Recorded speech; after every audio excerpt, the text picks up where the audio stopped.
সন্ধিয়া বন্ধু বান্ধৱীসকল, বিবিলিজিটেলৰ অন্য এটা ভিডিঅ'লৈ আপোনালোক সকলোকে স্বাগতম জনাইছোঁ। আজি আমি জেনেৰেল নলেজৰ অসমৰ ওপৰত কিছু প্ৰশ্নৰ অৱতাৰণা কৰিম। আজিৰ বিষয়বস্তু হৈছে অসমৰ অৰ্থনীতি আৰু পৰিৱেশ। আৰু ইয়াতে অসমৰ অৰ্থনীতি আৰু পৰিৱেশৰ কিছু প্ৰশ্নৰ উত্তৰ আলোচনা কৰিম। গতিকে আমি বেছি দেৰি নকৰি ভিডিঅ'টোৰ মাজলৈ আগবাঢ়িছোঁ। গতিকে ইয়াতে আমি বৰ্ডত প্ৰথমতে তিনিটা প্ৰশ্ন লিখিছোঁ। ইয়াৰে প্ৰথম 1 নম্বৰ প্ৰশ্নটো হৈছে অসমৰ কোনখন ঠাইক অসমৰ মানচেষ্টাৰ বুলি কোৱা হয়? এই মানচেষ্টাৰ বুলি যিখন ঠাই আছে, এইখন ইংলেণ্ডত আছে। মানচেষ্টাৰ এই কাপোৰৰ বাবে বিখ্যাত। ইয়াতে কাপোৰ প্ৰডাকশ্যন হয় মানচেষ্টাৰত। আৰু অসমৰ কোনখন ঠাই মানে কি যিটো বস্ত্ৰ উদ্যোগ আছে ইয়াতে মানচেষ্টাৰত, এই অসমৰ কোনখন ঠাই এই বস্ত্ৰ উদ্যোগৰ বাবে তাৰমানে বিখ্যাত বা কোনখন ঠাইক অসমৰ মানচেষ্টাৰ বুলি কোৱা হয়? গতিকে ইয়াতে অপশ্যন কেইটা চাব। ক নম্বৰ সৰ্থেবাৰী, খ গুৱাহাটী, আৰু গ শুৱালকুছি, ঘ তেজপুৰ। ইয়াতে শুদ্ধ অপশ্যনটো হৈছে গ, এই শুৱালকুছি। এই শুৱালকুছিত কি আছে? কাঁহ, শুৱালকুছিত পাট মুগা বস্ত্ৰ শুৱালকুছিত পোৱা যায়, আৰু সেইকাৰণে ইয়াক অসমৰ মানচেষ্টাৰ বুলি কোৱা হয়। সেইটো। তাৰপিছত আমি 2 নম্বৰ প্ৰশ্নটোতে আহিছোঁ। অসমৰ একমাত্ৰ মীন মহাবিদ্যালয়খন fishery college college of fishery science, তাৰমানে অসমৰ একমাত্ৰ মীন মহাবিদ্যালয়খন ক'ত অৱস্থিত? ইয়াতে অপশ্যন কেইটা চাব। ক হাজো, খ ৰহা, গ ধিং, ঘ শদিয়া।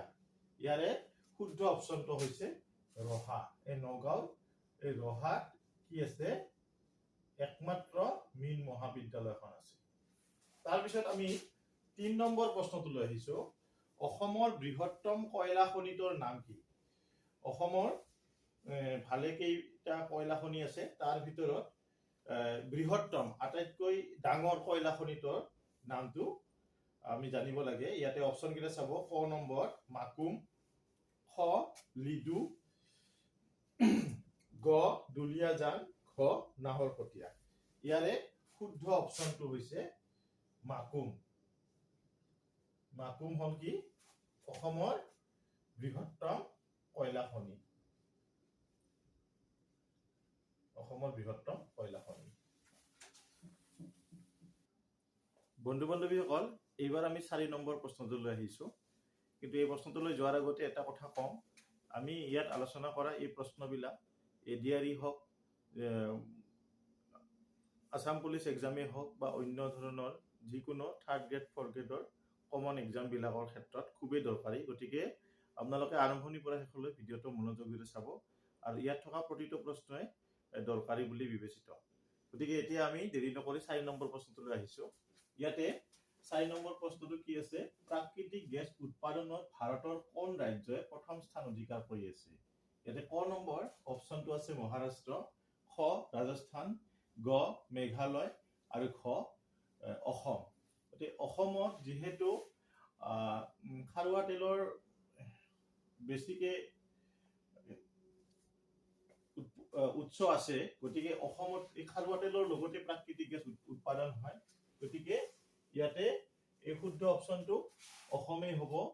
এইটো হ'ল ঘ অসম। প্ৰাকৃতিক গেছ উৎপাদনৰ কি হৈ আছে? প্ৰথম স্থান অধিকাৰ কৰি আছে। তাৰপিছত 5 নম্বৰ প্ৰশ্নটোলৈ আহিছোঁ। ব্ৰহ্মপুত্ৰ নৈৰ আটাইতকৈ ডাঙৰ উপনৈখনৰ নাম কি? ইয়াতে অপশ্যন কেইটা চাব। ক সোৱণশিৰি, খ কপিলি, গ ধনশিৰি, ঘ শনকোষ। ইয়াৰে শুদ্ধ অপশ্যনটো হৈছে সোৱণশিৰি। সোৱণশিৰি কি হয়? ব্ৰহ্মপুত্ৰ নৈৰ আটাইতকৈ ডাঙৰ উপনৈ সোৱণশিৰি।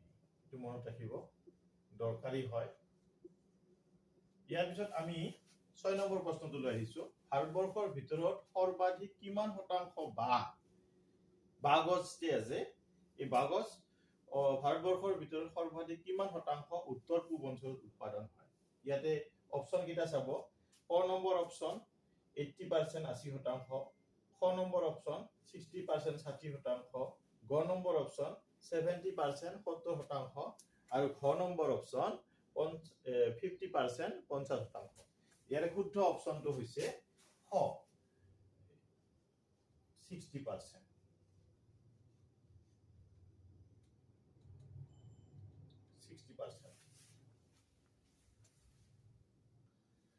এতিয়া আমি 7 নম্বৰ প্ৰশ্নটোলৈ আহিছো বন্ধু বান্ধৱীসকল। ইয়াত কি দিয়া আছে যে কিমান চনত অসমত এছিয়াৰ প্ৰথমটো তেল শোধনাগাৰ স্থাপন কৰা হৈছিল। এটা চন কেইটা চাব, ক 1907 চনত, খ 1902 চনত, গ 1901 চনত, খ 1910 চনত। ইয়াতে শুদ্ধ অপচনটো হৈছে গ নম্বৰ 1901 চনত। এইটো এছিয়াৰ প্ৰথম তেল শোধনাগাৰ 1901 চনত স্থাপন কৰা হৈছিল, এছিয়াৰ ভিতৰত প্ৰথম তেল শোধনাগাৰ। আৰু এইটো ক'ত স্থাপন কৰা হৈছিল? এইটো অসমৰ ডিগবৈত। এতিয়াও এই তেল শোধনাগাৰটো কাৰ্যকৰী হৈ আছে, কাৰ্যক্ষম হৈ আছে এতিয়াও। 1901 চনত যিটো তেল শোধনাগাৰ স্থাপন কৰা হৈছিল ডিগবৈত, এইটো। এতিয়া 8 নম্বৰ প্ৰশ্নটোলৈ আহিছো। কোন চনত বন সংৰক্ষণ আইনখন গৃহীত হৈছিল? এইটো আমাৰ অসমৰ বনৰ ওপৰত, পৰিৱেশৰ ওপৰত ইয়াৰ এই 8 নম্বৰ প্ৰশ্নটো আছে। ইয়াৰে অপচন কেইটা চাব, ক নম্বৰ 1882 চনত, খ নম্বৰ 1891 চনত, গ 1881 চন, ঘ 1871 চন। ইয়াৰে শুদ্ধ অপচনটো হৈছে খ নম্বৰ অপচন 1891 চনত। 1891 চন, 1891 চনত। এতিয়া আমাৰ 9 নম্বৰ প্ৰশ্ন পৰিৱেশৰ ওপৰতে আছে। এইটো অসমৰ সৰ্ববৃহৎ জলাশয় কোনটো? ইয়াতে প্ৰথমটো দিয়া আছে ডিপ্লাই বিল, তাৰ পিছত খ নম্বৰ কাপলা বিল, গ সোণ বিল, খ ভকতগাঁও বিল। ইয়াৰে ডিপ্লাই বিল কোকৰাঝাৰত আছে, কাপলা বিল বৰপেটা, সোণ বিল হল হাইলাকান্দি, আৰু ভকতগাঁও বিল হল মৰিগাঁৱত আছে। ইয়াৰে শুদ্ধ অপচনটো হৈছে এই সোণ বিল। এই হাইলাকান্দিত থকা সোণ বিলটো অসমৰ সৰ্ববৃহৎ জলাশয়, এইটো মনত ৰাখিব, সোণ বিল।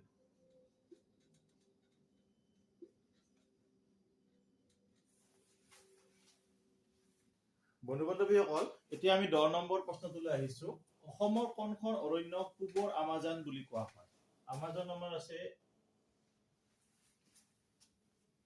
আমাজন ক'ত আছে? ব্ৰাজিলত আছে নহয়। এই আমাজনখন মানে কি আমাজনৰ নিচিনা বনাঞ্চল এখন আমাৰ অসমত আছে। সেইখন কোনখন? ইয়াতে ক নম্বৰ তৰাং, খ দিহিং পাটকাই, গ নামেৰি, খ কাজিৰঙা। ইয়াৰে শুদ্ধ অপচনটো হৈছে দিহিং পাটকাই। দিহিং পাটকাই বৰ্ষাৰণ্যখনক কি বুলি কোৱা যায়? পূবৰ আমাজন বুলি কোৱা যায়। দিহিং পাটকাই, এইখন মনত ৰাখিব, দৰকাৰী, খুবেই দৰকাৰী। এইটো বেছিভাগ এই প্ৰশ্নটো খুব মানে কি চৰ্চিত আৰু আহি থাকে এইটো প্ৰশ্ন।